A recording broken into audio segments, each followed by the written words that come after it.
Hey guys, tonight we begin with something a little less academic and a lot more herbal, a trip through the foggy, fragrant world of medieval intoxication. Yes, they did it. But trust me, things got weird, and sometimes surprisingly creative. So before you get comfortable, take a moment to like the video and subscribe, but only if you genuinely enjoy what I do here. And let me know in the comments where you're tuning in from and what time it is for you. It's always fascinating to see who's joining us from around the world. Now, dim the lights, maybe turn on a fan for that soft background hum, and let's ease into tonight's journey together. It's tempting to imagine the Middle Ages as a grim, mud-covered parade of monks, plagues, and potatoes. But under all that wool and despair, there were people, regular, flawed, experimental people, who occasionally looked at a strange route and thought, well, let's see what happens if I drink this with hot wine. And to be fair, who could blame them? There was no electricity, no coffee, no antidepressants, and the local entertainment was either watching a knight try to read or wondering how long your neighbour could keep dancing before collapsing from ergot poisoning. So if someone told you there was a mushroom that made you forget the feudal system for a few hours, you'd probably chew it too. Contrary to modern assumptions, the concept of using substances to expand the mind, escape pain, or simply make one's day slightly less horrible wasn't rare. It was baked right into the culture. But it wasn't called getting high. There were no medieval stoner duos giggling behind the haystacks. It was wrapped in terms like visionary states, divine inspiration, pain relief, or in extreme cases, uh-oh. Doctors used herbs, monks grew them, witches, depending on who you asked, applied them, and almost everyone encountered these substances in some form, through medicine, ritual, or accidental consumption of mouldy bread. Again, the range of medieval intoxicants wasn't limited to a tankard of warm ale, though that helped. They had roots that screamed, flowers that blurred vision, seeds that induced prophetic dreams, and ointments that made people believe they were flying naked through the sky with Satan's catering team. Getting high wasn't necessarily recreational. It was medicinal, spiritual, or sometimes just very poor judgment on an empty stomach. And depending on your social rank, it might have been delivered by a barber, a nun, or a barefoot peasant named Wolf, who learned it from a very wise squirrel. In the medieval world, you didn't need a shady back alley or a velvet-roped club to get your hands on mind-altering substances. All you needed was a garden, a mortar and pestle, and a vague disregard for dosage. Because in those days, nature was the dealer, and she wasn't always gentle. Medieval Europe was overflowing with plants, roots, fungi and resins that could either cure your headache or make you believe you'd married a tree. The line between medicine and mystical trip was, let's say, artistically interpreted. Physicians, monks, midwives, and wandering herbalists all dabbled in botany with varying levels of training and enthusiasm. If you wanted something to knock you out, calm your nerves, or make you see God in your soup, they had options. Take henbane, for example. This plant was like nature's version of Russian roulette. Properly prepared, it eased pain and brought on sleep. Improperly prepared, it introduced you to an entirely new set of problems, like convulsions, and a strong desire to remove your own shoes while running through the woods screaming. Or mandrake, the root shaped vaguely, like a human figure. Legend said it screamed when pulled from the ground, a noise so lethal it could kill a man.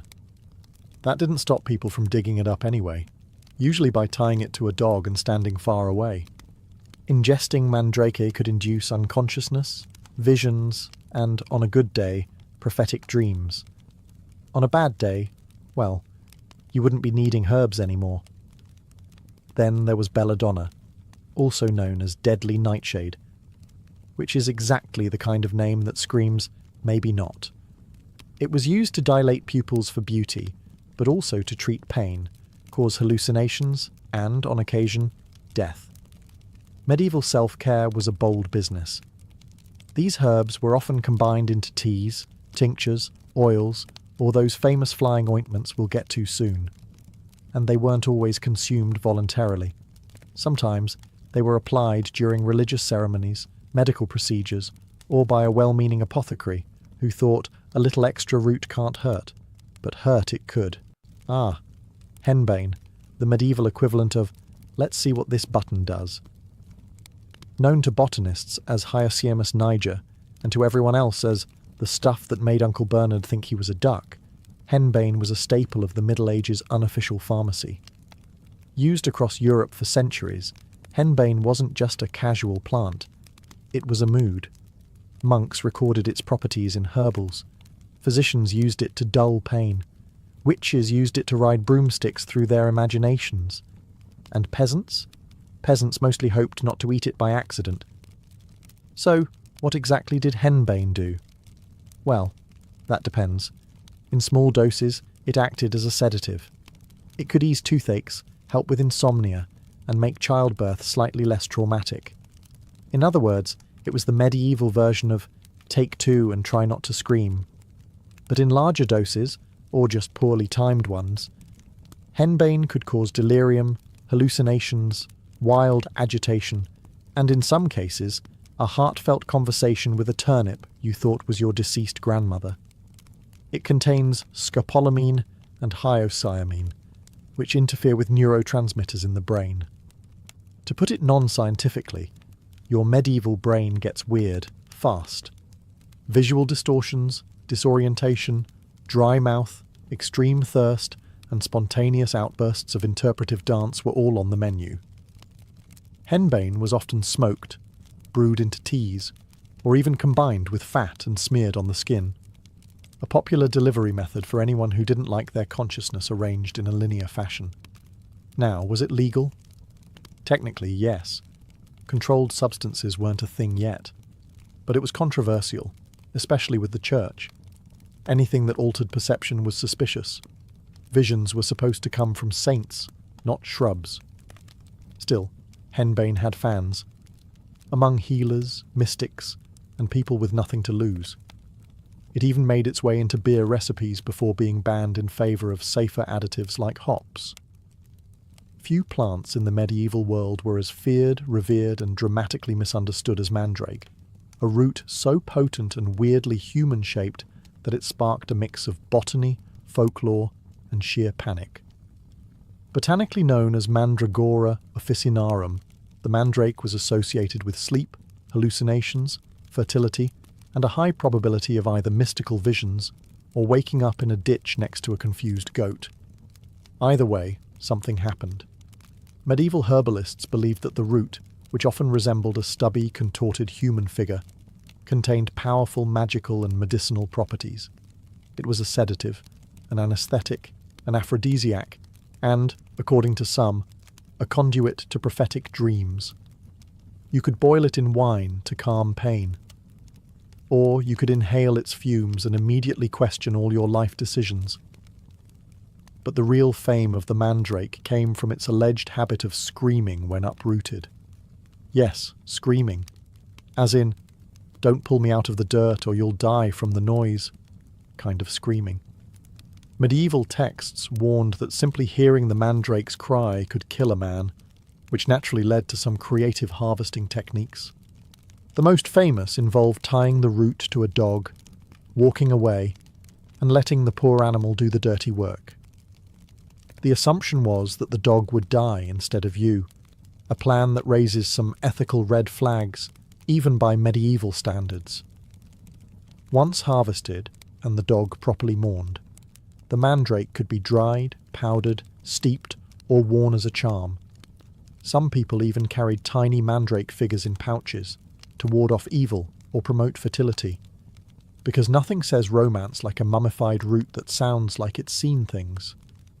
The church, predictably, didn't love mandrakes. Anything that caused visions and wasn't tied to organised religion was treated as witchcraft adjacent. Still, monks recorded mandrake recipes in herbals with suspiciously detailed instructions.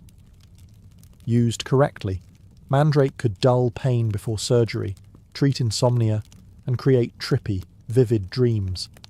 Used incorrectly, it could cause vomiting, unconsciousness, or your family staging an exorcism because you thought your soup was whispering.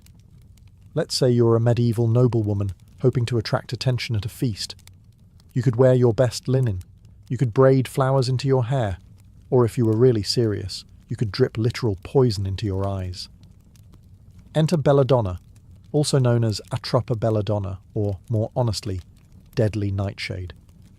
The name alone sounds like a final boss in a medieval RPG. And yes, it was both alluring and lethal, the botanical equivalent of a seductive but unstable ex. The name Belladonna means beautiful lady, because when a few drops of its extract were added to the eyes, it dilated the pupils. Wide eyes were considered attractive, mysterious, and maybe even a little saintly. Of course, the downside was blurry vision, light sensitivity, and the occasional unintended poisoning. But hey, beauty standards have never been particularly forgiving. Cosmetics aside, Belladonna had other talents. It was used as a painkiller, a sleep aid, and occasionally as a truth serum, though the truth it produced was often along the lines of, "The ceiling is dripping Latin prayers." The plant contains atropine and scopolamine, both of which mess with the nervous system in ways that range from mildly trippy to why is the wallpaper vibrating. It was a common ingredient in potions, flying ointments, and some very questionable medical procedures. Want to numb a patient before sawing off a limb? Belladonna. Want to simulate a death-like sleep for theatrical or suspicious purposes? Belladonna. Want to accidentally meet a few saints and possibly the devil in your dreams?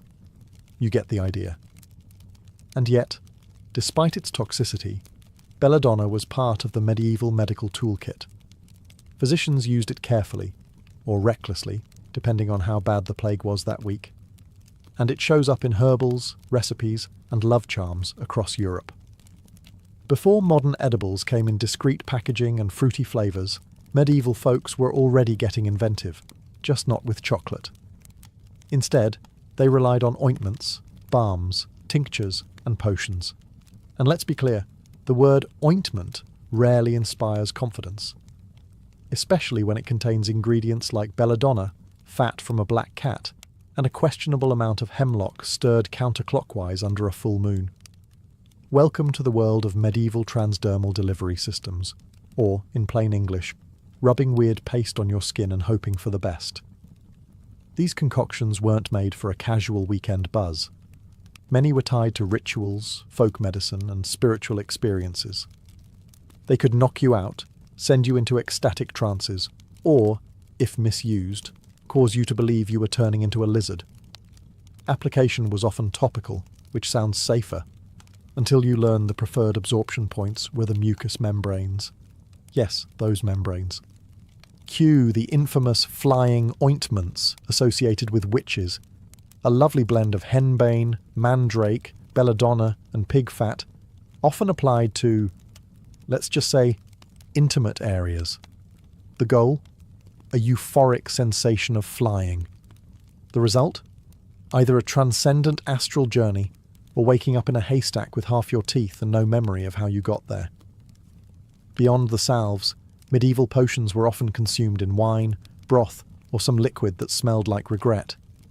Apothecaries loved mixing poppy extract with spiced wine, a combo strong enough to numb you during surgery or give you a front row seat to a divine revelation you didn't ask for. And let's not forget the elixirs sold by wandering quacks. These travelling pharmacists promised to cure everything from heartbreak to plague, often using recipes that could also dissolve a shoe. Did they work? Maybe. Or maybe they just made you forget what was wrong in the first place. The magic of these medieval edibles was that no one could quite predict the outcome. Would you sleep peacefully, commune with angels, or scream at the moon and swear eternal loyalty to a turnip? Only one way to find out. Let's talk about the broomstick, that iconic airborne companion of the medieval witch. It might seem quaint now, the stuff of fairy tales and Halloween costumes, but back then it came with an awkwardly scandalous backstory. Spoiler: the broomstick wasn't just for sweeping. The connection between witches and broomsticks actually has chemical roots, and no, not just mandrake.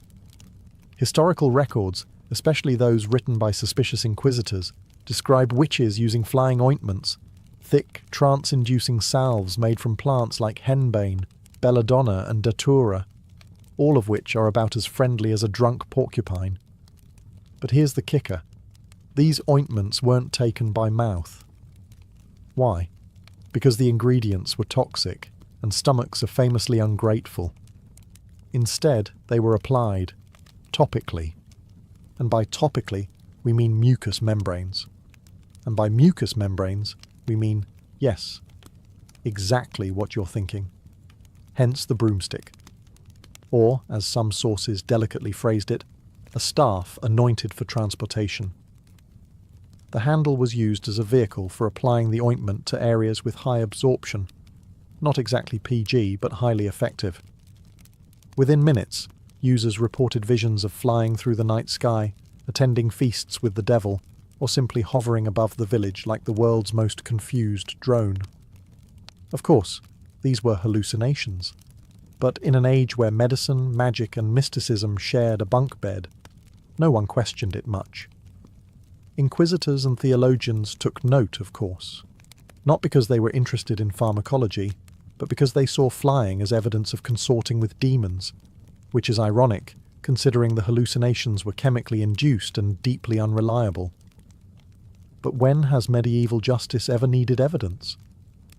While medieval Europe was busy applying poison to broomsticks and calling it air travel, something far more sophisticated was happening to the south and east, in the flourishing cities of the Islamic Golden Age.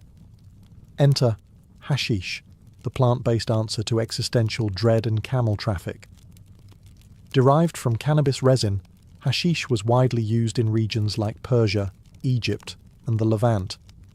And unlike Europe's rub this on your elbow and meet Satan approach, Islamic scholars, mystics, and physicians actually documented its effects with a level of detail that suggests field testing.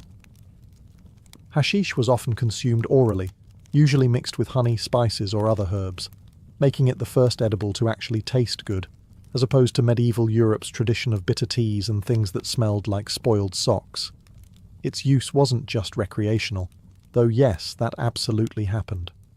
Hashish was often tied to Sufism, the mystical branch of Islam, where practitioners sought spiritual union with the divine.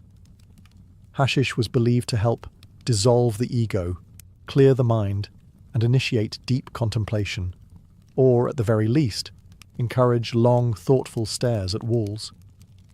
In fact, many Sufi poets and philosophers spoke of hashish the way modern songwriters speak about bad breakups, with intense emotion, abstract metaphors, and just enough fog to make you wonder if they were okay. Of course, not everyone was a fan. Many Islamic rulers tried to ban hashish use periodically, fearing it led to laziness, moral decay, or people giggling too much during prayer. But like most substance bans in history, this had roughly the same success rate as teaching a cat to juggle. The legendary Hashashin, the original assassins, were even said to have used hashish before missions to get into the proper mindset for stabbing. That claim's mostly myth, but it's a great example of how cannabis-based products were already wrapped in both mystique and suspicion. Meanwhile, Europe was centuries away from understanding how to use cannabis without immediately setting something on fire or calling it devil grass. When you picture a medieval church, you might imagine stained glass, flickering candles, solemn chanting, and that thick, almost otherworldly cloud of incense wafting through the air like God's personal fog machine. But incense wasn't just about holiness. It also had a little something extra: psychoactive potential. Let's start with the two heavy hitters: frankincense and myrrh, both resinous substances imported from the Arabian Peninsula and East Africa. Burned in churches, temples, and royal courts, they were meant to cleanse the air, ward off evil spirits, and make everything smell slightly less like unwashed wool and fish stew. But here's the twist. Modern studies have shown that burning frankincense releases compounds, particularly incensol acetate, that can affect the brain's limbic system. Translation: if you sat in enough smoke, Gregorian chant wasn't the only thing making your head feel floaty. In poorly ventilated medieval chapels, which is to say all of them, prolonged exposure to incense could cause a mild tranquilizing effect, especially if paired with fasting, dehydration, or extreme boredom.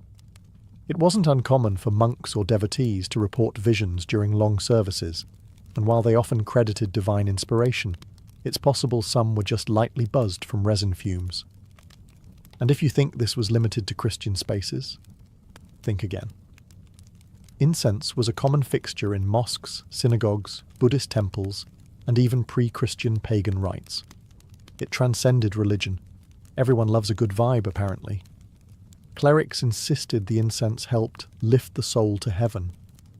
Realistically, it may have just softened the edges of reality enough to make 5-hour sermons a bit more tolerable.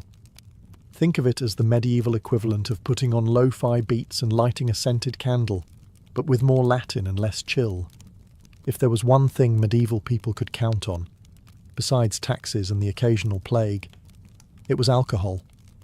Beer, ale, mead, wine, cider. You name it, someone was brewing it in a wooden barrel behind their house and calling it medicine. And in a way, it was. Water wasn't exactly safe to drink. Most natural sources were either contaminated or casually downstream from livestock, which meant sipping from a stream was basically playing intestinal roulette. So instead, people reached for something a little more fermented. Enter small beer, the medieval version of La Croix, but with alcohol and a much higher chance of being brewed by someone named Edith, who measured ingredients by intuition and prayer. This low-alcohol drink was consumed daily by adults and children alike. Not to get drunk, but to stay alive, with a light buzz and regular hydration. Of course, not all medieval alcohol was so tame. If you were wealthier, or simply had fewer plans for the day, you might opt for stronger ale, honey mead, or imported wine. And yes, wine was often mixed with herbs or spices, either for flavour, medicinal effect, or just to see what happened. In monasteries, brewing beer was practically a sacred duty. Monks perfected recipes, documented fermentation methods, and taste-tested the results, often with great enthusiasm. If salvation came in pints, the Benedictines were well ahead of the curve. But alcohol wasn't just a drink, it was a lifestyle enhancer. Want to dull the pain of medieval dentistry? Ale. Want to treat melancholy? Spiced wine. Want to forget you live in a drafty hovel with 6 other people and one extremely judgmental chicken? Mead. Taverns, inns, and roadside alehouses served as medieval therapy offices, only with more yelling. People drank to celebrate, mourn, gossip, and occasionally invent entirely new dance styles no one asked for. Sometimes getting high in the Middle Ages wasn't a decision. It was just breakfast. Enter ergot, a parasitic fungus that grows on rye and other cereal grains. To the untrained medieval eye, it looked like a slightly weird blackened kernel. To the modern scientist, it's a biological prank with side effects that read like a medieval curse. Convulsions, hallucinations, burning limbs, and occasionally the sensation that your hands have turned into spiders. This fungus was the accidental ingredient in what some historians call the original LSD trip, centuries before the Summer of Love, Woodstock, or anything with tie-dye. People in parts of Europe, especially in colder, damp regions like France and the Germanic territories, frequently baked bread from infected rye. Why? Because hunger trumps fungus awareness. And so, entire villages would unknowingly ingest ergot-laced loaves, and the results were both spectacular and horrifying. There were 2 forms of ergotism. Yes, it had a name.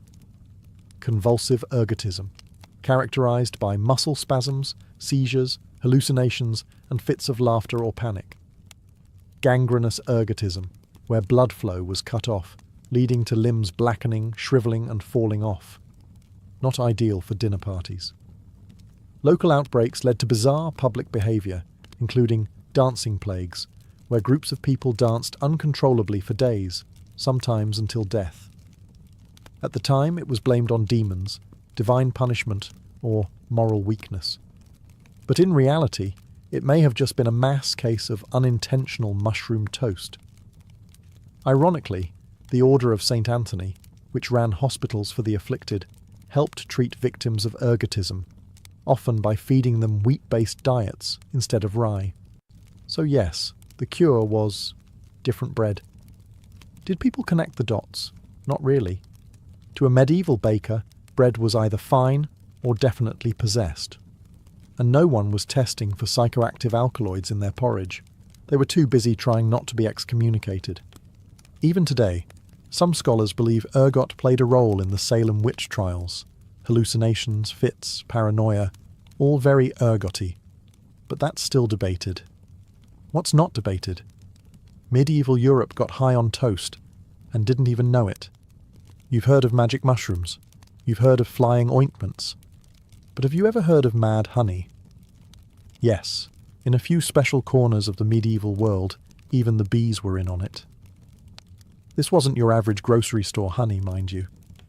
We're talking about a rare type produced in the mountainous Black Sea regions of Anatolia, modern-day Turkey, where bees feasted on rhododendron flowers, pretty pink blooms with a dark secret.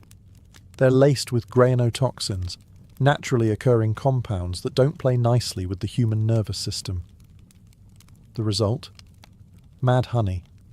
A substance so potent it could bring on dizziness, hallucinations, vomiting, slowed heart rate, and spiritual visions, usually in that order. Consumed in small doses, it offered a mild buzz. In larger doses, it turned your day into a slow-motion opera starring your own eyebrows. This wasn't just a local curiosity, it was weaponized. According to ancient and medieval sources, invading armies were once deliberately poisoned with mad honey left behind in abandoned villages. Soldiers thought they'd scored free snacks.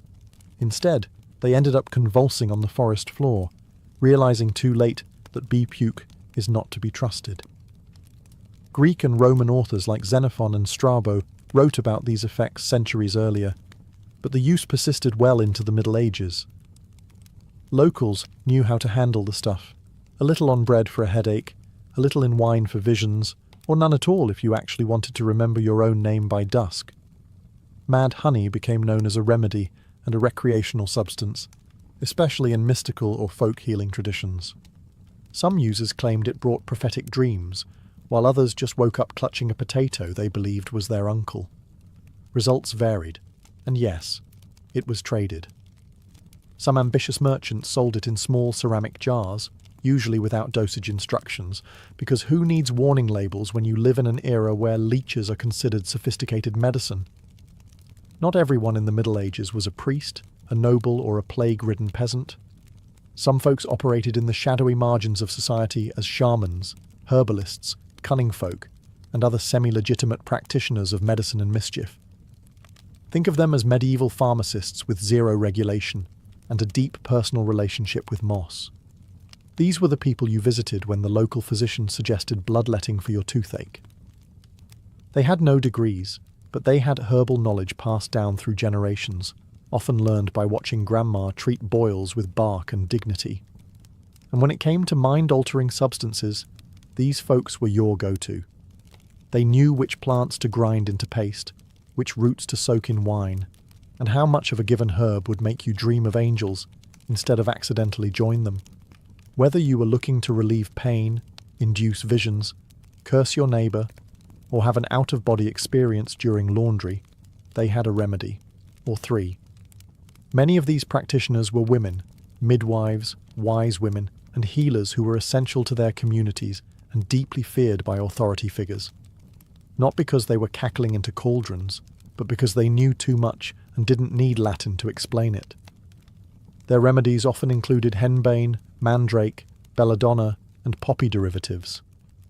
They'd mix them with wine, fat, honey, or spit, not kidding, chant a few protective phrases, and send you on your way with something that could either heal you or make you passionately confess to crimes you never committed.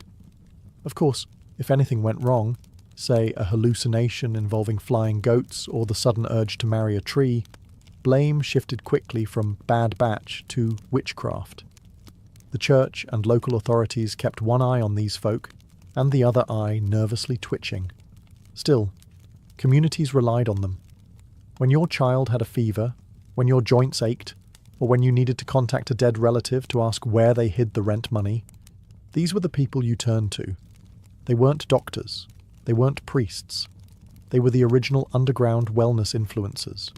So, after all the salves, brews, roots, ointments, incense, bees, and questionable bread, one big question remains. How did medieval people actually feel about getting high? The answer: conflicted. Deeply, hilariously conflicted. For some, especially healers and herbalists, mind-altering substances were a practical tool. If it dulled pain, slowed a fevered mind, or made childbirth 1% less horrifying, it was welcomed. This was medicine, not mischief. Sure, the patient might start reciting psalms backward or insisting the cat was speaking French, but if the swelling went down, success. Then there were the spiritual users, monks, mystics, and those dabbling in divine communication. For them, hallucinations weren't red flags. They were revelations. Visions were signs of sanctity, not symptoms. If you stared into the void and the void whispered back in Latin, you were on the fast track to sainthood, or at the very least, getting your own chapel mural. But intent mattered. Getting high by accident? Fine. Getting high to see Jesus? Acceptable. Getting high to flirt with a goat demon? Now we have a problem. That's where the church stepped in, branding certain substances and their users as suspicious at best, heretical at worst. Anything associated with loss of control, be it intoxication, trance, or inconvenient honesty, raised clerical eyebrows. Saints could have visions. Peasants? Probably just possessed. Meanwhile, among the common folk, opinions were more relaxed. Your neighbour's sleeping potion may have doubled as a psychedelic nightcap. People used poppy wine for pain, hashish for calm, and henbane tea for dealing with the in-laws. It wasn't seen as mystical or rebellious. It was just part of the medicine chest, right next to the garlic and prayers. Ultimately, how the high was viewed came down to who you were, what you were using, and whether anyone tattled. In the medieval mind, altered states lived in a weird grey area, between miracle and misdemeanour, health and heresy, and in a world where demons, saints, plagues, and turnip famines all walked hand in hand. A little herbal escape now and then? Hardly the worst idea. In the ancient world, the sea wasn't a void to be crossed. It was the beating heart of empire.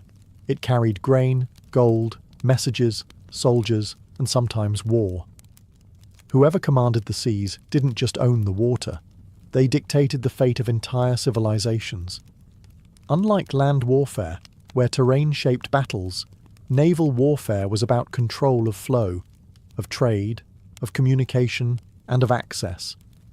For seafaring empires like Athens, Carthage, and Egypt, naval supremacy wasn't optional. It was existential. Without fleets, cities were vulnerable to isolation, starvation, and siege. With fleets, they could blockade enemies, protect merchant convoys, and even land forces deep behind enemy lines. Take the Mediterranean as an example. It wasn't called the Middle Sea for nothing. This inland ocean connected 3 continents and countless cultures. To dominate it meant having a finger on the pulse of everything from Phoenician trade routes to Roman grain shipments. The sea could bring wealth as swiftly as it could deliver disaster. That's why ancient powers poured resources into naval infrastructure, harbours, shipyards, dry docks, and naval academies. For Athens, the navy became its lifeblood. Themistocles' vision of a trireme-powered military turned Athens into a thalassocracy, a sea-based empire. Its ships guarded grain routes from Egypt, levied tribute from allies, and crushed Persian ambitions at battles like Salamis. Carthage, on the other hand, emerged as a naval titan from merchant routes.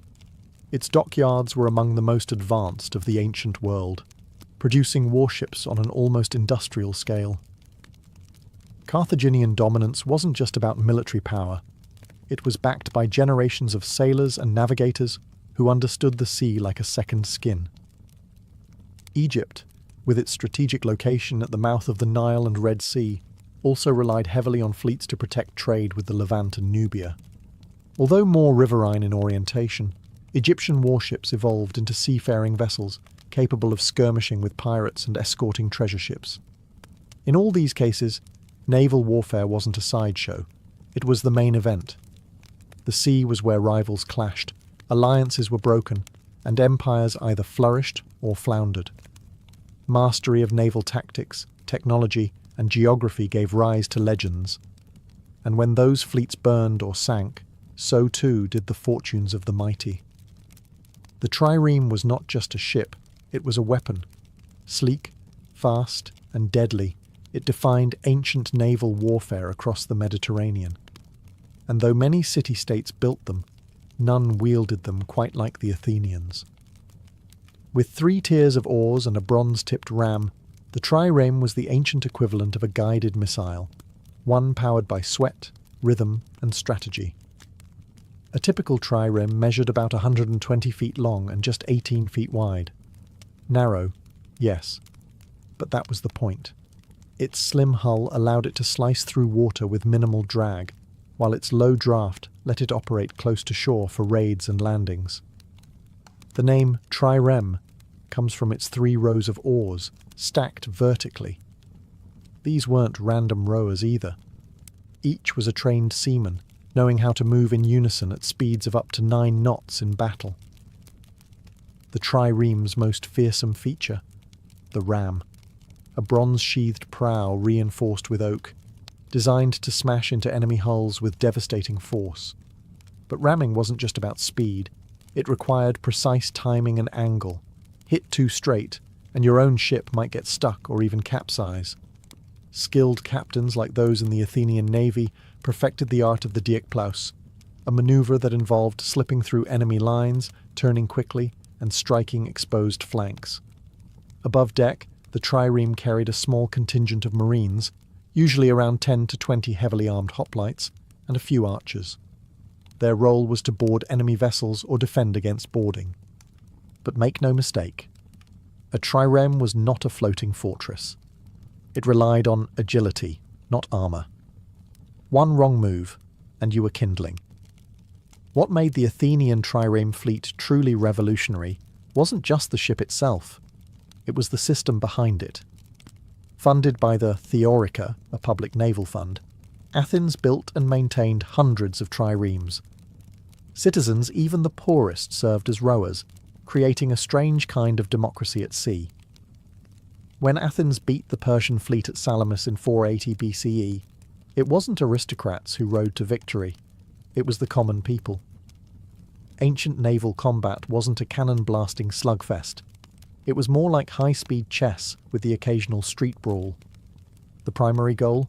Disable or sink the enemy before they could do the same to you. And the main tool for that? Ramming. Ramming was the centerpiece of naval tactics in the trireme era.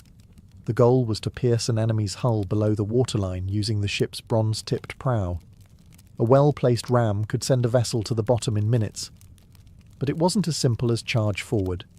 Timing, angle, and coordination mattered immensely. Too sharp an approach, and you'd glance off. Too direct, and you might embed your ship in theirs, leaving both vessels vulnerable. To land a successful ram, fleets used complex maneuvers like the diekplaus and periplus. In a diekplaus, a ship would dart through gaps in the enemy line, then pivot to strike from behind. The periplus involved circling around the enemy formation to hit exposed flanks. These weren't brute force tactics.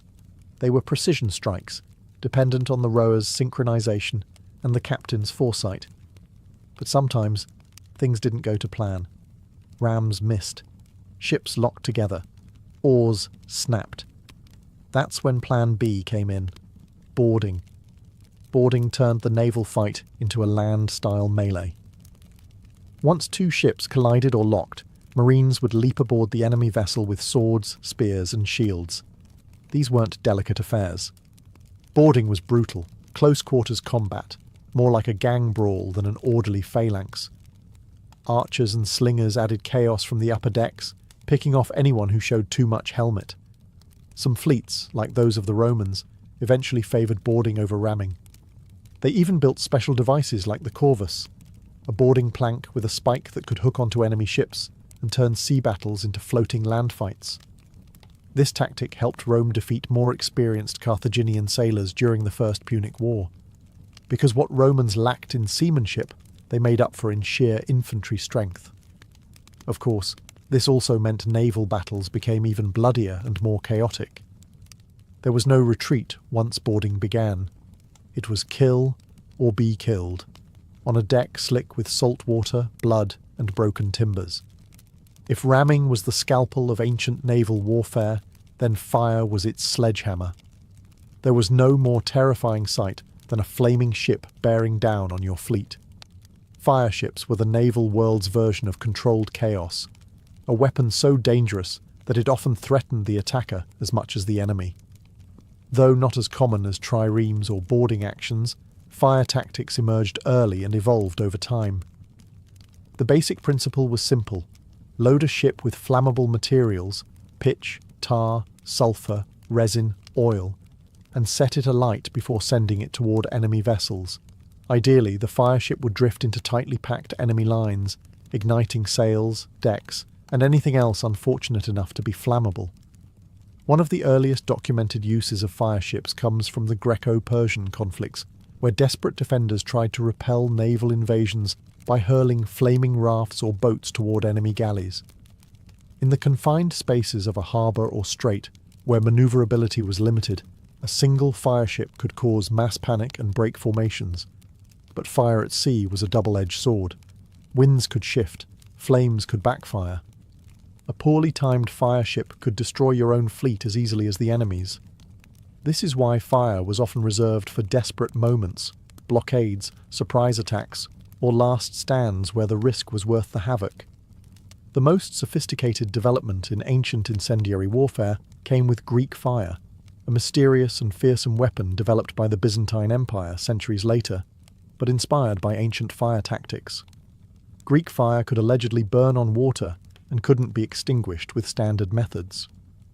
While it's more medieval than ancient, its conceptual roots, chemical fire used in naval dominance, can be traced back to these early fire ships. Egyptian and Phoenician fleets also used variations of fire-based weapons, particularly against pirate vessels and during sieges. For instance, coastal defenders might catapult fire pots or flaming arrows onto ships attempting to breach harbours. The psychological effect of fire at sea was unmatched. A ram could be blocked, a boarder could be repelled. But fire? Fire panicked crews, devoured wooden hulls, and spread faster than orders could be shouted. Even the most experienced sailors might abandon ship at the first whiff of pitch and smoke. In the 5th century BCE, Athens transformed itself from a landlocked city-state into a dominant naval superpower, and it all started with silver. When a massive silver vein was discovered in the mines of Laurium Themistocles, an ambitious Athenian politician convinced his fellow citizens not to divide the wealth, but to invest it. His plan? Build a fleet of triremes. Lots of them. That decision changed history. With over 200 warships at its peak, the Athenian navy became the backbone of what we now call the Athenian Empire. The city's power was no longer rooted in hoplite infantry or stone walls. It sailed on wood, sweat, and strategy. The victory at Salamis in 480 BCE, where Themistocles' fleet trapped and annihilated the Persian navy in narrow straits, is still one of the most decisive sea battles of the ancient world. That win didn't just save Athens, it positioned it as the protector and soon ruler of the Aegean. Under the Delian League, Athens began extracting tribute from allied city-states, supposedly for mutual naval defence. In practice, this tribute was often used to fund Athens' own interests, from shipbuilding to public architecture. The navy allowed Athens to enforce loyalty, suppress rebellions, and project its power far beyond its borders. But it wasn't just about military might. The fleet democratized Athens. The poorest citizens, who couldn't afford armor or land to fight as hoplites, became essential rowers in the triremes. Their contribution gave them political clout, transforming the Athenian assembly and empowering the lower classes. Sea power became people power. However, this dominance came at a price. Athens's over-reliance on its navy and its coercive treatment of allies sowed resentment. During the Peloponnesian War, Sparta, historically a land-based power, built its own fleet with Persian money and eventually crushed the Athenian navy at Aegospotami in 405 BCE. With its fleet gone, Athens was starved into surrender. Still, the legacy of Athenian naval power endured. It showed that a city-state with limited land could become an imperial force through mastery of the sea. It also proved that ships could be political tools just as much as weapons. If Athens ruled the Aegean, Carthage dominated the western Mediterranean. Founded by Phoenician settlers around 800 BCE in what is now Tunisia, Carthage built its power not on conquest alone, but on trade, seafaring, and unmatched naval innovation. By the 4th century BCE, Carthage wasn't just a wealthy city. It was the nerve centre of a sprawling maritime network that stretched from Spain to Sicily and North Africa to Sardinia. Carthaginian power was made possible by its fleet. While the Athenians refined the trireme, the Carthaginians took naval engineering to industrial levels. Their shipyards, especially the vast circular harbour of Carthage, could build and house hundreds of warships. These weren't theoretical numbers. Carthage had an assembly line-style dock system that allowed for rapid construction and repair, something unprecedented in the ancient world. Carthaginian ships, often quadriremes or quinqueremes, were heavier than Athenian triremes, designed not just for speed, but for power. Their naval doctrine leaned toward ramming and boarding, supported by experienced mercenary marines and Libyan-Phoenician sailors who had grown up on the sea. The city's maritime dominance wasn't only about force, it was about commerce. Carthaginian merchants navigated the Atlantic coasts of Europe and Africa, traded tin and silver, and brought back exotic goods. The navy ensured that pirates, rival traders, or Roman ambitions didn't interfere with this lucrative flow. And then came the Punic Wars. Rome, rising in the Italian peninsula, recognized that defeating Carthage meant building a navy from scratch. When they captured a stranded Carthaginian quinquereme, they reverse-engineered it, complete with the corvus, a boarding ramp that neutralized Carthage's superior seamanship by turning sea battles into land skirmishes. Despite early defeats, Carthage held its own through brilliant naval commanders and tactical mastery. In the First Punic War, the Carthaginians fought dozens of major sea battles. At Drepana, they executed a flawless maneuver that destroyed a Roman fleet despite being outnumbered, proving Carthage still knew how to command the sea. But quantity eventually overwhelmed quality. Roman persistence, better supply lines, and brutal discipline turned the tide. By the end of the Second Punic War, Carthage's fleet was gone, its shipyards dismantled, and its power broken. Still, the legend of Carthaginian naval dominance endures. They weren't just warriors on the water, they were master merchants, innovative shipbuilders, and bold navigators who once ruled the seas through wit, wealth, and wood. When we think of ancient Egypt, we picture pyramids, pharaohs, and temples, not fleets. But Egypt was one of the earliest civilizations to embrace naval power, both on the Nile and at sea. Its ships may not have been as famous as Greek triremes or Carthaginian quinqueremes, but for thousands of years, Egypt relied on watercraft to maintain its empire, transport troops, and protect its economic lifelines. The Nile was Egypt's highway, an artery that connected north and south, desert and delta.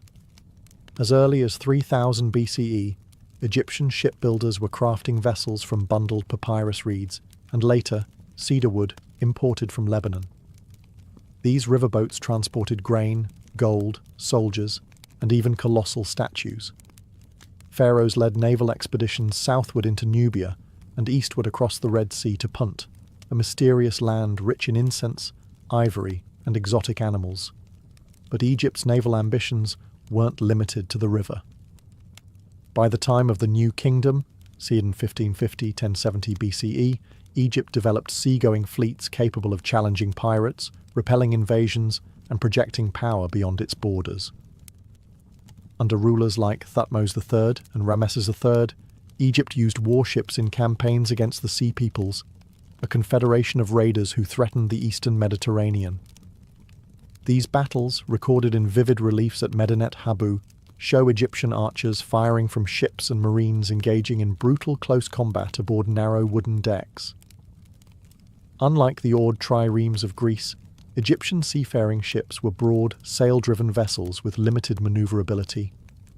They often featured raised fighting platforms and were crewed by archers, spearmen, and sailors trained in both combat and navigation. Their primary advantage was mobility along coasts and rivers, where they could rapidly deploy soldiers or intercept merchant traffic. Egyptian naval strength also underpinned its economy. Grain exports to the Levant and trade with the Aegean was secured by escort ships. Ports like Byblos and Tanis became hubs of both commerce and naval logistics. Even foreign rulers sought Egyptian shipbuilders for their craftsmanship. In time, Egypt's naval power waned under successive waves of foreign rule: Libyans, Assyrians, Persians, and eventually Greeks and Romans. But its long legacy of riverine and coastal warfare set the foundation for naval traditions in the ancient Near East. Egypt's ships may not have ruled the open sea, but they ruled the rhythm of empire, sailing where the Nile flowed, where the winds allowed, and where power demanded. When the Roman Republic first rose to prominence, it was not a naval power. Rome's strength lay in its disciplined legions and road-building prowess, not shipbuilding. But that changed dramatically and rapidly when the Republic found itself in a bitter contest for control of the Mediterranean against Carthage. The result was one of the most dramatic naval transformations in ancient history. At the start of the First Punic War, 264 BCE, Rome had almost no fleet. Carthage, meanwhile, had centuries of maritime dominance, but the Romans weren't deterred. According to legend, they captured a Carthaginian quinquereme and used it as a prototype. Within months, they mass-produced a navy, assembling hundreds of ships through sheer manpower and state-level organization. But Rome knew it couldn't outsail the Carthaginians, so it changed the rules of the game. Enter the corvus, a boarding bridge fitted with a metal spike. This device turned sea battles into infantry brawls, Rome's specialty. With it, Roman marines could board enemy ships en masse, transforming naval combat into something far more familiar to Roman soldiers. The results were dramatic. In battles like Mylae and Cape Ecnomus, Rome's relatively inexperienced sailors defeated veteran Carthaginian crews through sheer aggression and the effectiveness of the corvus. Eventually, the corvus was abandoned. It made ships dangerously top-heavy, but it had already turned the tide of the war. By the Second Punic War, Rome's naval infrastructure had matured. Its fleets patrolled the western Mediterranean, protected supply lines to Iberia and Africa, and disrupted Hannibal's ability to reinforce his forces from Carthage. Naval blockades and amphibious landings became standard tactics. Under the Empire, Roman control of the seas expanded further. The Classis Mizanensis and Classis Ravenatis were two of the main imperial fleets, stationed to protect trade routes, suppress piracy, and transport troops. Though not always at the forefront of warfare, the navy provided vital logistical and strategic support, keeping the empire interconnected. Unlike Athens or Carthage, Rome didn't build a maritime identity. It used the sea as a tool, something to be mastered when necessary, and yet by the 1st century CE, the Mare Nostrum, our sea, was more than a boast. It was reality. Rome may have been born on land, but its destiny was sealed on water. Through adaptation, innovation, and relentless will, it turned the sea from a vulnerability into a fortress. Ancient naval warfare didn't just influence battles. It shaped borders, economies, empires, and even cultures. Across the Mediterranean and beyond, control of the sea meant more than victory on the water. It meant influence over the movement of ideas, trade, languages, and power structures that would echo for centuries. First, consider how navies forged empires. Athens became a cultural and economic powerhouse because of its naval strength. Carthage turned maritime mastery into a mercantile empire. Rome, despite its late start at sea, used naval superiority to control the entire Mediterranean basin. Each of these powers had land armies, but it was their fleets that let them strike across continents, defend distant territories, and choke enemy economies. The sea also served as a cultural conduit. Greek colonists travelled by ship to establish outposts across Italy and Asia Minor, spreading art, religion, and language.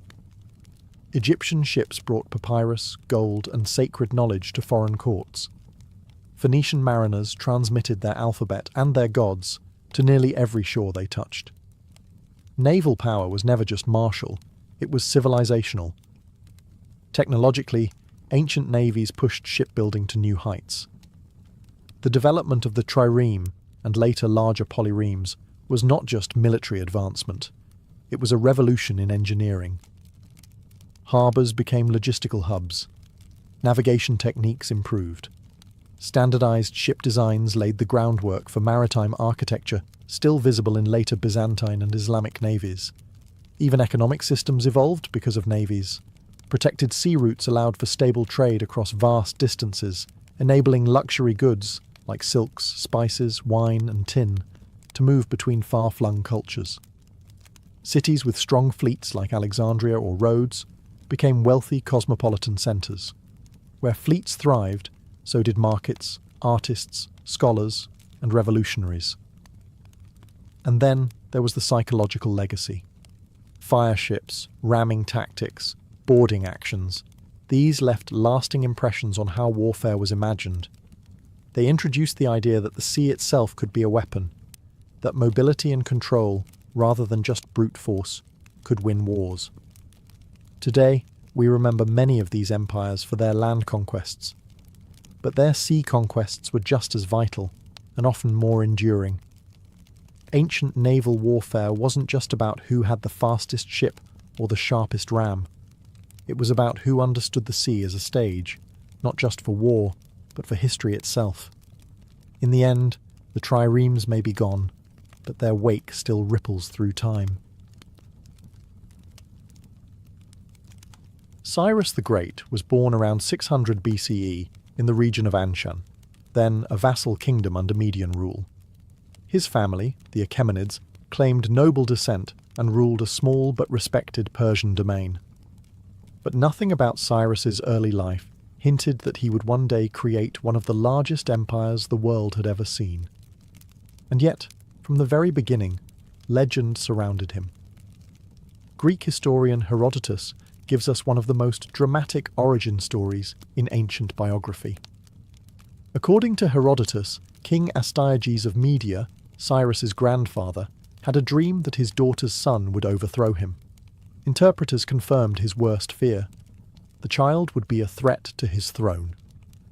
So, Astyages married his daughter Mandane to a Persian noble, Cambyses I, hoping the baby would remain politically insignificant. But the dreams persisted. When Cyrus was born, Astyages took no chances.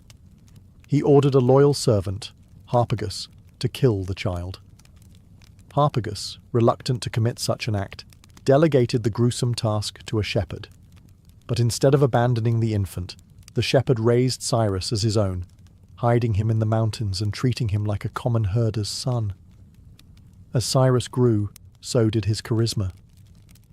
Even as a boy, he stood out, commanding other children, displaying leadership beyond his years.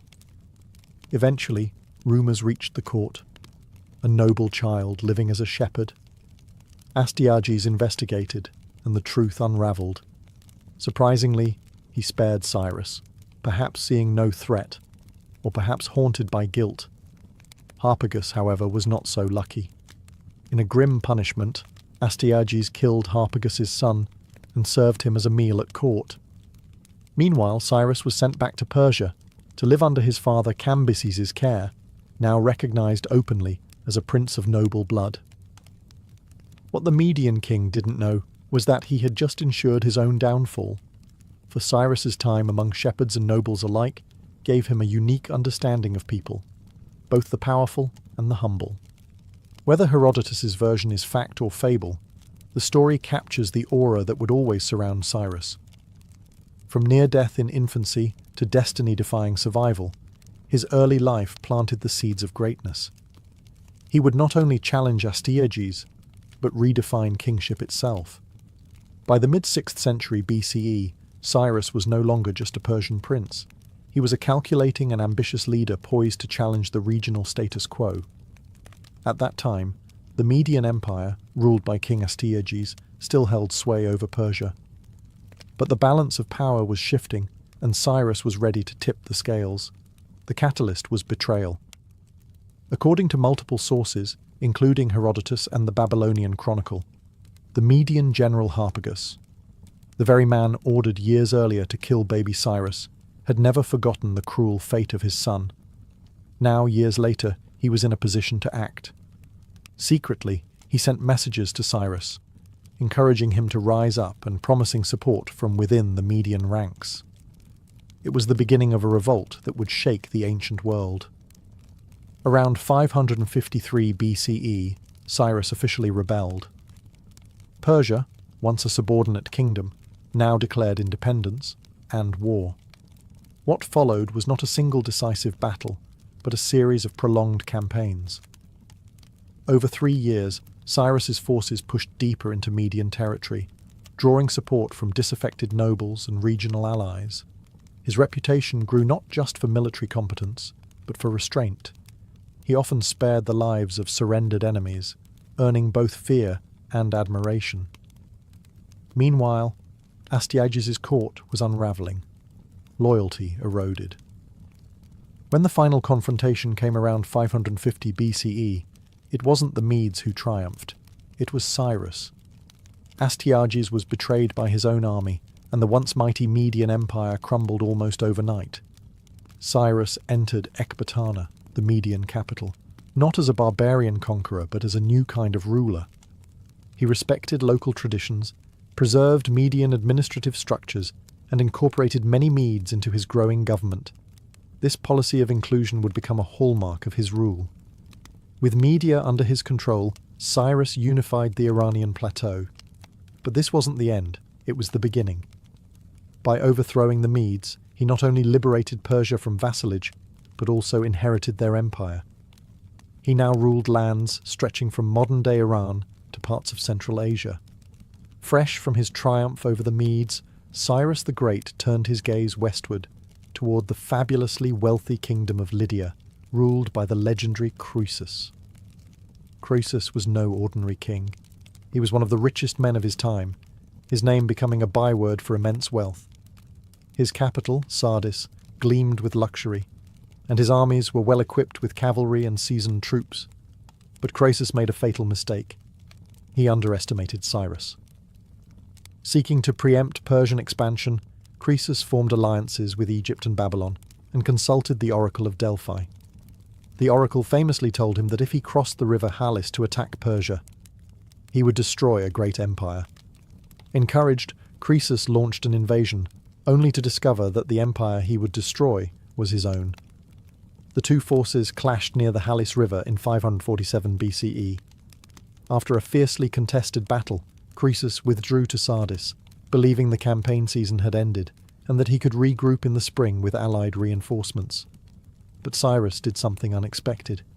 He pursued. In a bold winter campaign, Cyrus besieged Sardis, forcing Croesus into a desperate defence. According to Herodotus, Cyrus even employed a tactical surprise. He used camels to startle the Lydian cavalry, Croesus's strongest asset, rendering them ineffective. Within weeks, Sardis fell. Croesus was captured alive. What happened next sealed Cyrus's reputation as a ruler unlike any other. Instead of executing Croesus, Cyrus reportedly spared him, even making him an advisor. The story goes that as Croesus was about to be burned alive, he cried out Solon's name, a Greek philosopher who once warned him not to count a man lucky until he knew how his life ended. Cyrus, moved by the tale and the wisdom in it, ordered the fire extinguished. Whether myth or truth, this narrative reflects Cyrus's known policy of clemency. With Lydia conquered, Cyrus gained control over its immense treasury and trade networks, along with the powerful Greek city-states of Ionia along the Aegean coast. Though the Ionian cities resisted Persian rule, they were no match for Cyrus's expanding military and diplomatic machine. The fall of Croesus marked more than the collapse of a rich kingdom. It confirmed Cyrus's tactical brilliance and willingness to use both warfare and mercy. It also gave Persia a foothold in the Greek world, setting the stage for future East-West conflicts, and for Cyrus it was just the next step in a rapidly expanding empire. By the late 540s BCE, only one major power remained between Cyrus and undisputed dominance of the Near East: Babylon. Once ruled by kings like Hammurabi and Nebuchadnezzar II, Babylon had grown into a magnificent metropolis, famed for its towering ziggurats, massive double walls, and the fabled hanging gardens. But beneath the grandeur, cracks were forming. At the time, Babylon was ruled by Nabonidus, a king deeply unpopular with his own people. His religious policies alienated the powerful priesthood of Marduk, the city's chief deity. He had spent years away from Babylon, leaving the empire in the hands of his son Belshazzar, a name familiar to readers of the Hebrew Bible. Discontent was growing. Cyrus sensed opportunity. In 539 BCE, Cyrus launched his campaign. But unlike previous invasions marked by siege and destruction, this one was surgical. Cyrus's forces defeated Babylonian troops at Opis, a key city on the Tigris. There, they won not only with military power, but with propaganda. The Persians promised to liberate the people from the misrule of Nabonidus, presenting Cyrus as a restorer of divine order. The most astonishing part? When Cyrus entered Babylon, he did so without a fight.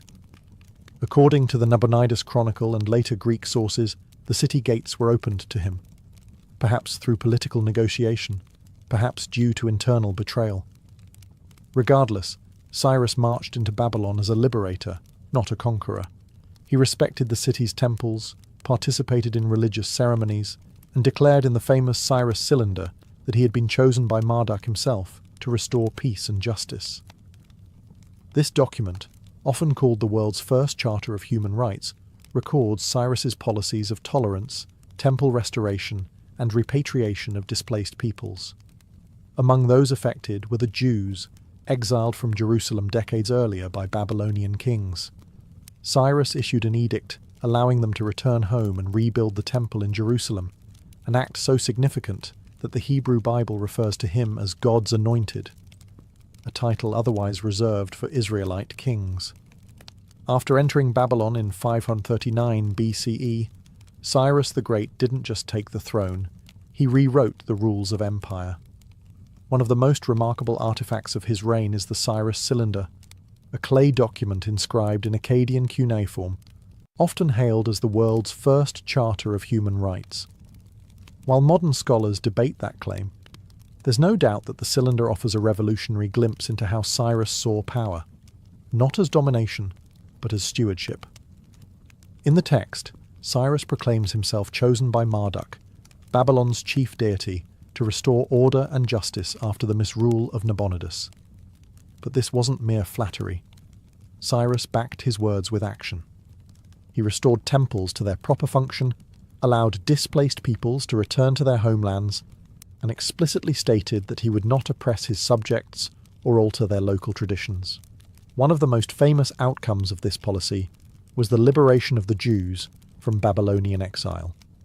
After decades in captivity, the Jewish people were allowed to return to Jerusalem and rebuild their destroyed temple. The Book of Ezra in the Hebrew Bible records Cyrus's decree, praising him as an instrument of divine will, extraordinary for a foreign king. In fact, Cyrus is the only non-Jew ever referred to in the Bible as a Messiah, or Anointed One. The Cyrus Cylinder speaks in terms of freedom, restoration, and legitimacy through justice, a striking contrast to the standard rhetoric of ancient rulers who often glorified conquest and divine punishment. Instead of boasting about destroying cities or enslaving enemies, Cyrus highlights his role as a protector of diverse cultures and faiths. This wasn't weakness. It was strategy. By respecting local customs, he avoided rebellion and fostered loyalty across his vast empire. Although we must be cautious not to project modern legal concepts onto ancient texts, the spirit of the Cyrus cylinder remains remarkable. It envisions a world where rulers derive legitimacy not from fear, but from benevolence and inclusion. Today, a replica of the cylinder is displayed at the United Nations headquarters, a testament to its symbolic weight as an early blueprint for pluralistic governance. Cyrus the Great didn't just conquer a vast empire, he held it together. That might sound simple on paper, but in reality, he ruled over an incredibly diverse world. Persians, Medes, Babylonians, Elamites, Lydians, Hebrews, and countless others, all with their own languages, gods, customs, and grievances. What made Cyrus truly great was not how far he extended his borders, but how skillfully he managed what lay within them. At the core of Cyrus's governance was a philosophy of tolerance through structure. Unlike many ancient rulers who imposed their culture and religion upon conquered peoples, Cyrus embraced a decentralized model. He allowed local leaders to remain in place, local religions to flourish, and local customs to continue. Rather than crush his subjects into submission, he sought to win their trust, and it worked. He retained and adapted the administrative systems of the Medes and Babylonians, blending them with Persian practices to create a uniquely flexible empire. Power was delegated to satraps or provincial governors who oversaw taxation, security, and justice in their regions. These officials were typically chosen from local elites, but remained accountable to Cyrus's central authority. This system became the foundation of Achaemenid rule for generations. Cyrus also invested in infrastructure. He improved trade routes, safeguarded caravans, and ensured fair treatment for merchants, knowing that commerce was as essential to stability as armies. His empire wasn't just a military machine. It was an economic and cultural network that stretched from the Indus Valley to the Aegean Sea. He also understood the power of symbolism. In each city he conquered, Cyrus made gestures of respect, restoring temples, participating in religious ceremonies, and preserving local institutions. These acts weren't simply theatrical. They were diplomatic strategies that earned him the loyalty of former enemies.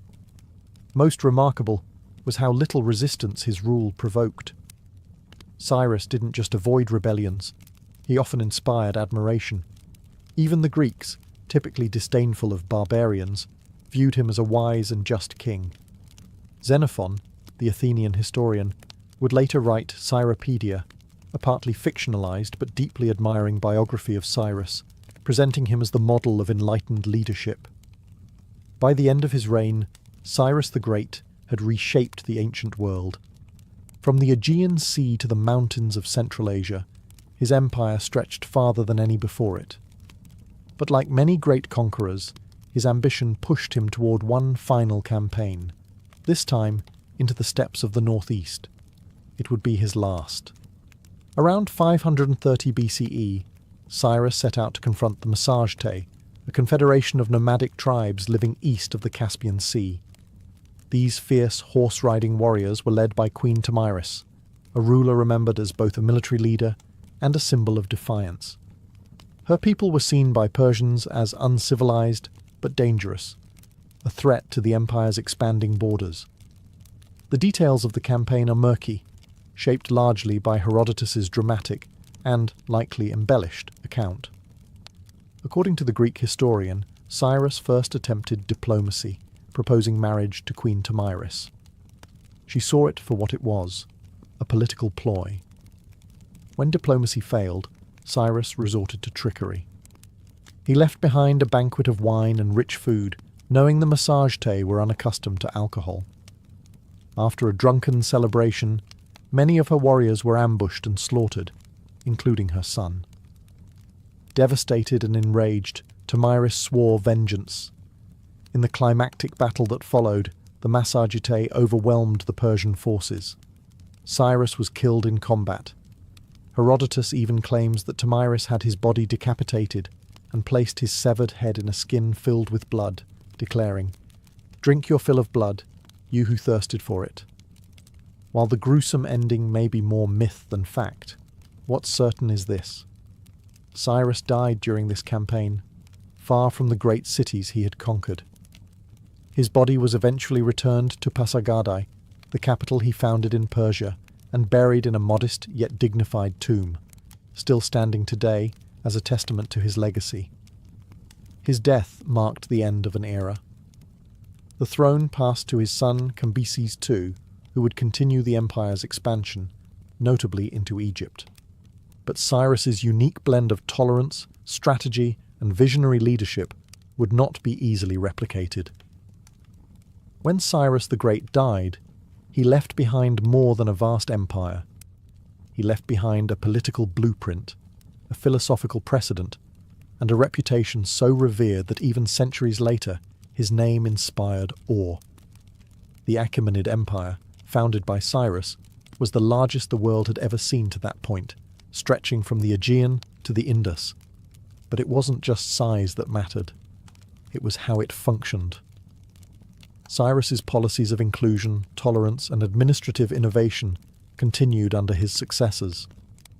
His son Cambyses II and later Darius the Great didn't just expand the empire, they formalized its structure. The satrapy system Cyrus pioneered became a cornerstone of imperial governance. These regional governors maintained law and order, collected taxes, and answered directly to the king, allowing the empire to remain both vast and surprisingly efficient. Religious and cultural freedom remained official policy. Temples and local deities were respected across the empire, from Babylonian ziggurats to Egyptian sanctuaries. Local elites were often kept in power under Persian oversight, and rebellions were rare in the early Achaemenid years. Not because of fear, but because many subjects found Persian rule less oppressive than the regimes they had previously endured.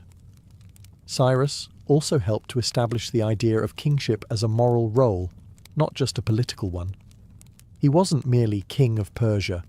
He took on titles like king of the four corners of the world, but unlike the boastful tyrants of the past, his legitimacy was tied to the well-being of his subjects. This wasn't just propaganda. It reflected a real shift in imperial philosophy. Good governance was part of greatness. Even in death, Cyrus's influence was felt.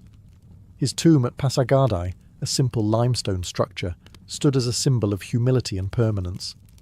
Alexander the Great, himself a master of empire centuries later, visited Cyrus's tomb and reportedly paid it homage, ordering its restoration after it was desecrated. In Persia, Cyrus was not just remembered, he was revered.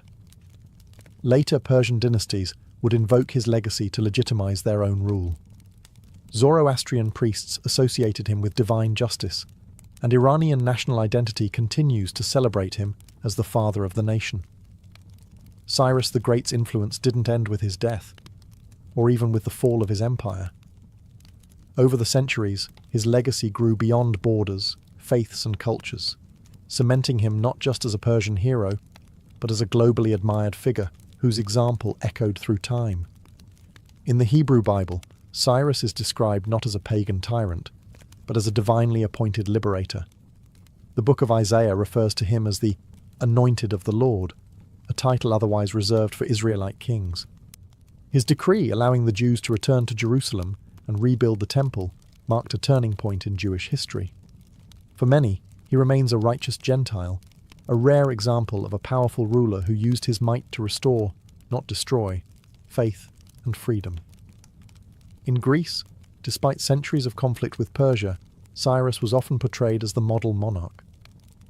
The Athenian writer Xenophon, a student of Socrates, wrote the Cyropaedia, a partly fictionalized account of Cyrus's life that presented him as the ideal ruler, wise, just, moderate, and brave. Though not a strict historical biography, it shaped Hellenistic and Roman thought about leadership and ethics for centuries to come. In Islamic tradition, some scholars and commentators have identified Cyrus with Dhul-Qarnayn, the two-horned one mentioned in the Quran, a righteous king who built a great wall to protect people from chaos and injustice. While this identification is debated, it reflects the respect Cyrus commands across Abrahamic traditions. Modern historians and political leaders have also looked to Cyrus for inspiration. In 1776, Thomas Jefferson reportedly kept a copy of the Cyropedia at his bedside. In the 20th century, Iran's last Shah invoked Cyrus as a symbol of national unity and reform. And today, Cyrus's Cyrus cylinder, often dubbed the world's first Declaration of Human Rights, is displayed at the United Nations as a symbol of tolerance and governance. Cyrus's appeal transcends conquest.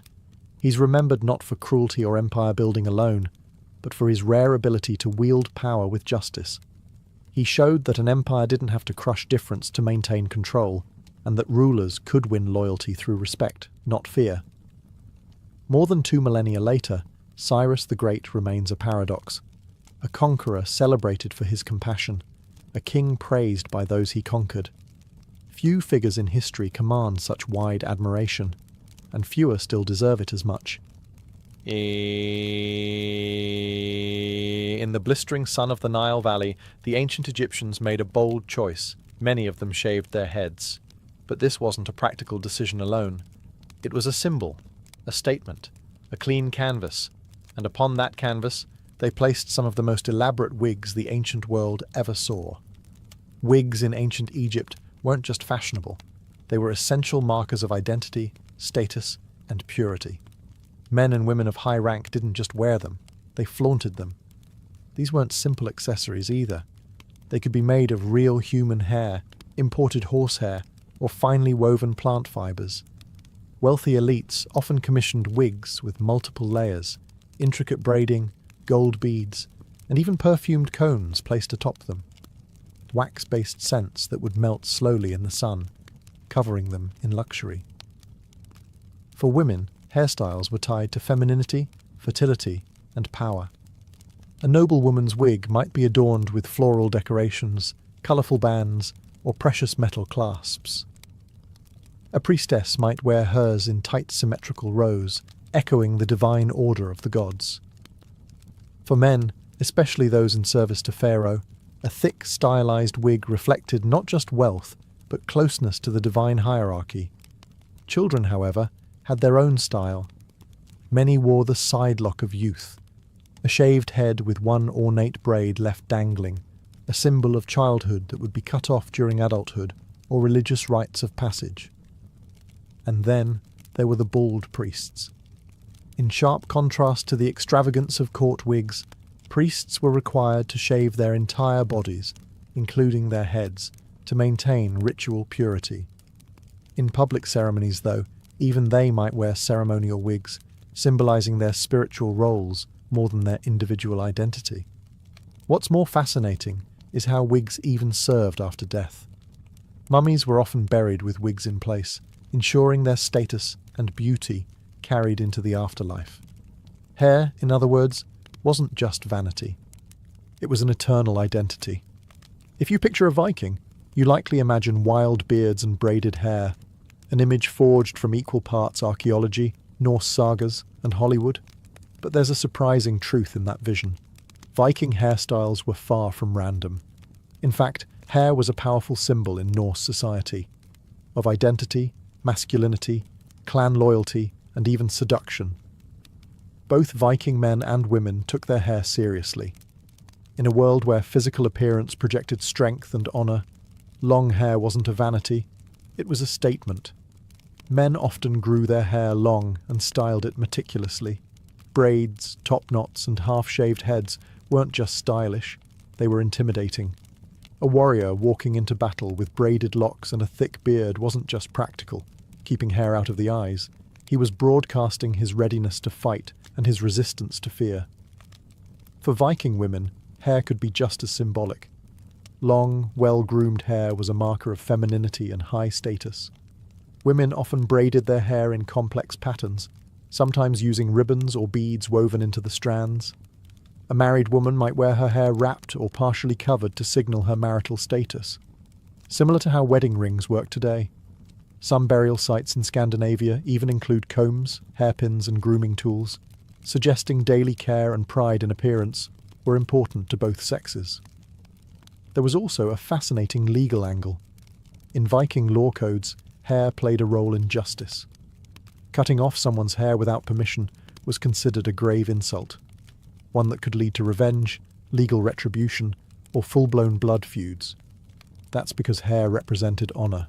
To disgrace a warrior by chopping his locks was to attack his social standing itself. And then there's mythology. The Norse gods themselves had iconic hair. Thor with his flaming red beard.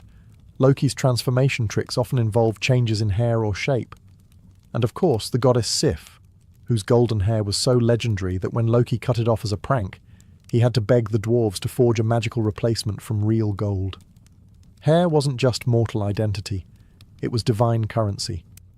The Romans knew a thing or two about control, and that extended to their hairstyles.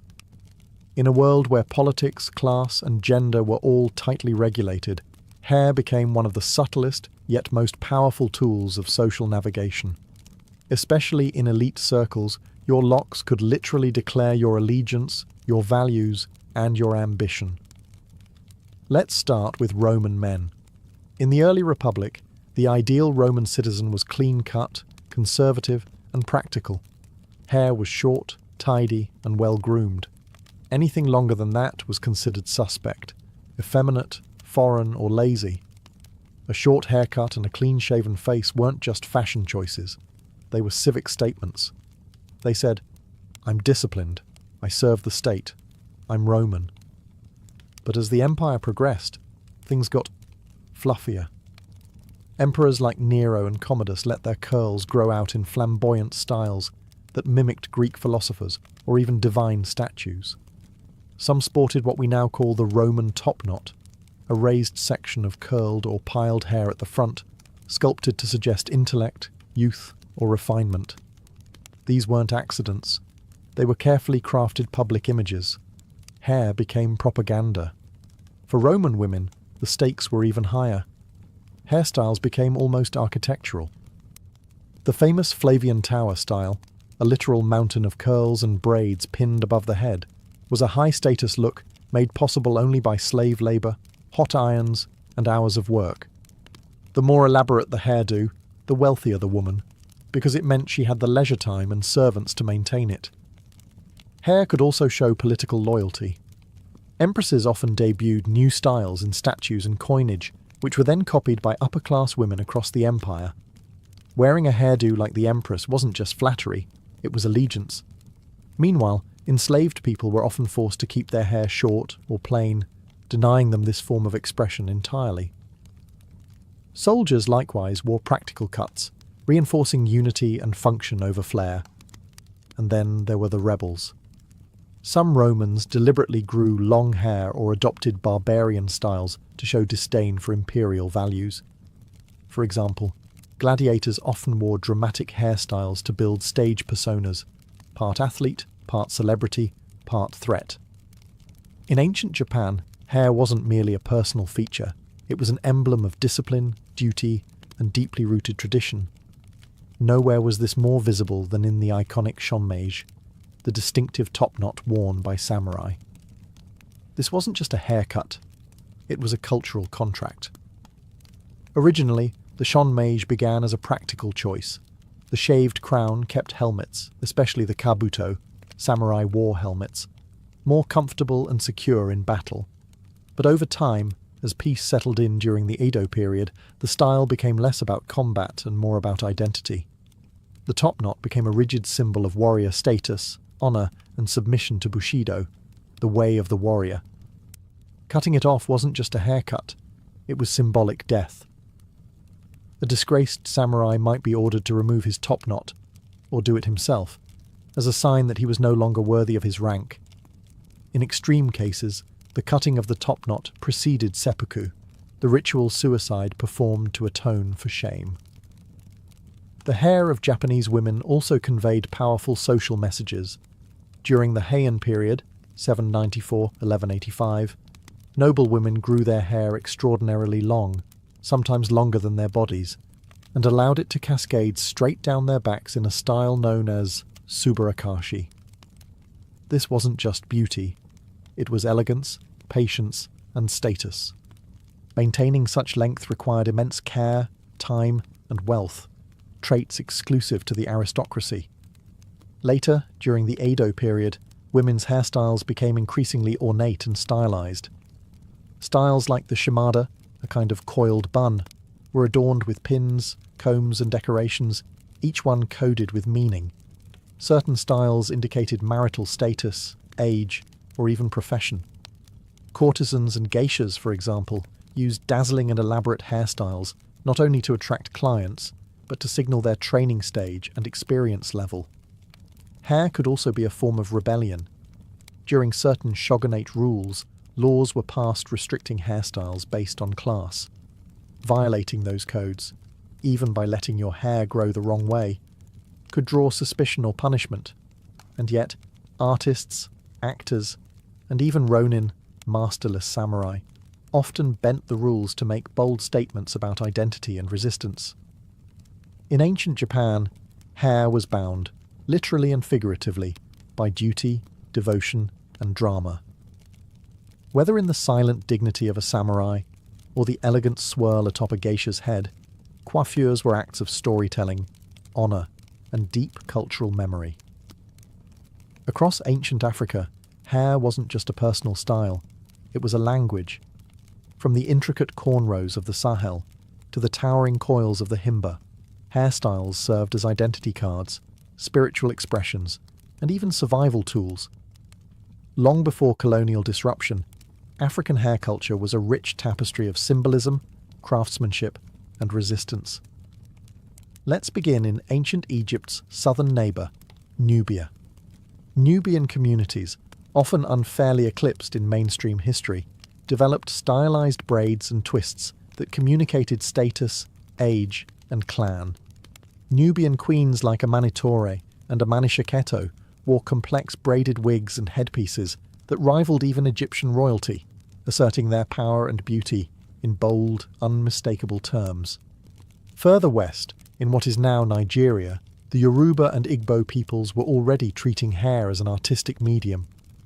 Intricate styles weren't just for show, they were carefully planned, with certain patterns reserved for brides, warriors, or spiritual initiates. Hairdressers were highly respected, almost priest-like in their roles. To entrust someone with your hair was to trust them with your essence. Among the Himba people of Namibia, red ochre paste, made from powdered stone and butterfat, is still used today to coat and sculpt elaborate braids. These ochre styles don't just protect hair from the desert climate, they signify everything from puberty to marital status. For Himba women, hair is literally shaped by the seasons of life. But perhaps the most fascinating aspect of African hair history lies in how it encoded resistance. During the transatlantic slave trade, enslaved Africans used hairstyles as silent forms of rebellion and remembrance. Cornrows weren't just practical, they were maps. Some patterns symbolized escape routes or safe meeting points. Others preserved ancestral styles from back home, defying erasure with every twist and braid. In many West African cultures, shaved heads marked mourning or spiritual transitions, while thick dreadlocks could represent strength, connection to the divine, or warriorhood.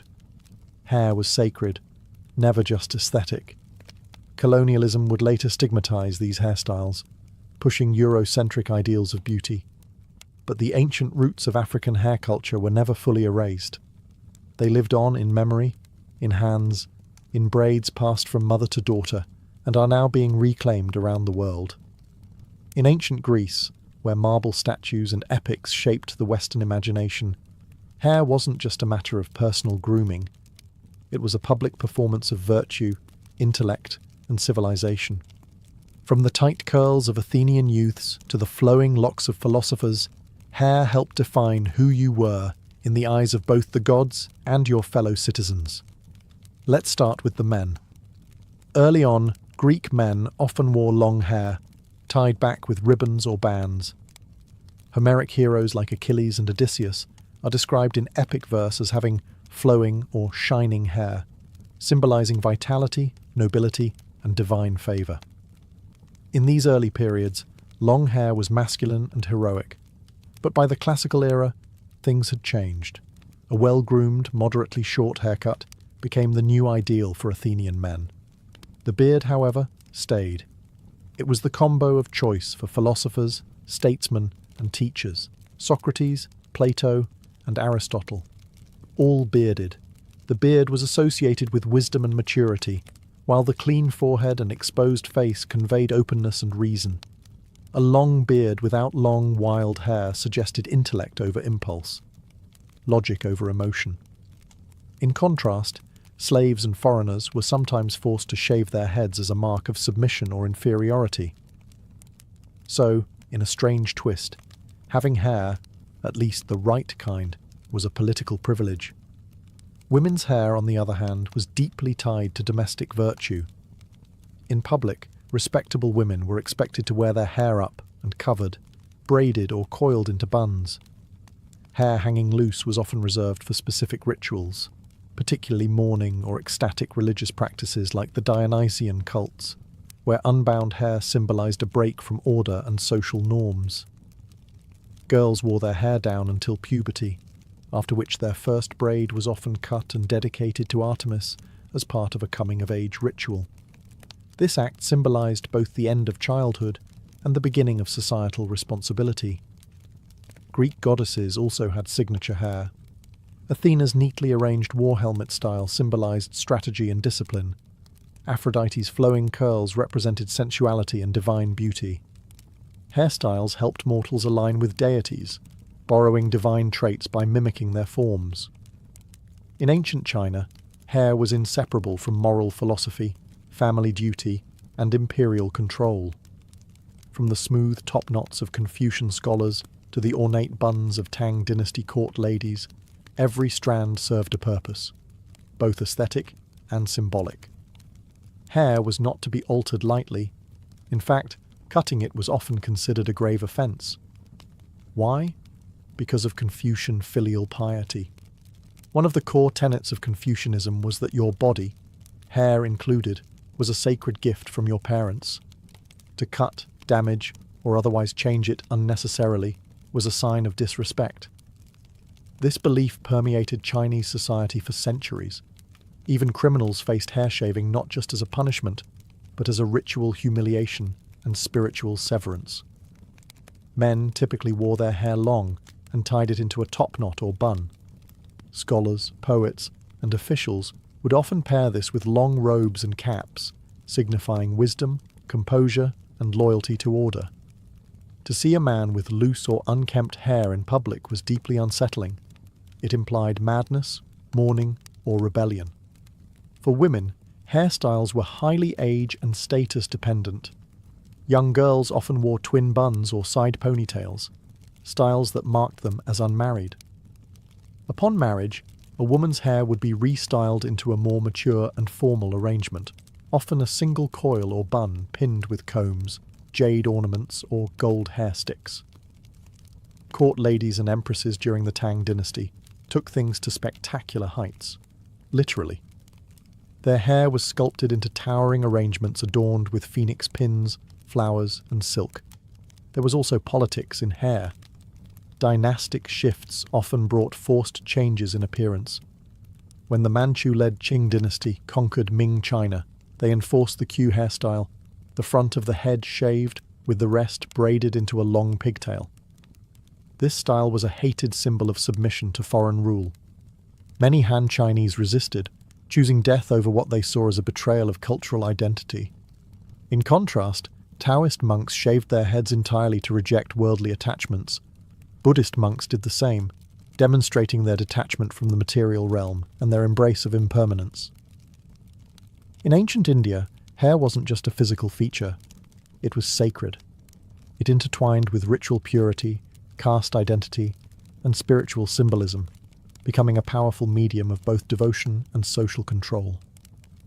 From the twisted dreadlocks of sages to the shaved heads of pilgrims, hair in Indian culture told complex stories of belief, discipline, and transformation. Let's begin with the sadhus, wandering holy men who renounced worldly life. Their hair was never cut, combed, or constrained. Instead, they let it grow into thick, matted dreadlocks called jata. These locks symbolized their spiritual power and detachment from material concerns. The longer and wilder the hair, the more potent the message. This person had transcended vanity, family, and even identity. Sadhus emulated Lord Shiva, the god of destruction and meditation, whose own jata was said to hold back the mighty Ganges river. For others, however, shaved heads were the height of sanctity. In Hindu traditions, pilgrims often shaved their heads before visiting sacred sites, offering their hair as a symbol of surrender and purification. Children's first haircuts, mundan, were key rites of passage, believed to cleanse bad karma from previous lives.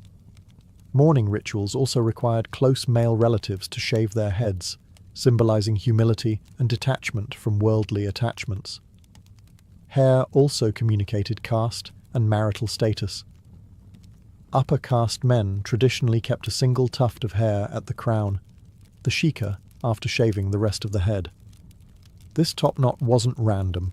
It marked them as twice born, part of the priestly or scholarly class, and obligated to perform sacred rites. Cutting the shika without cause was akin to social death.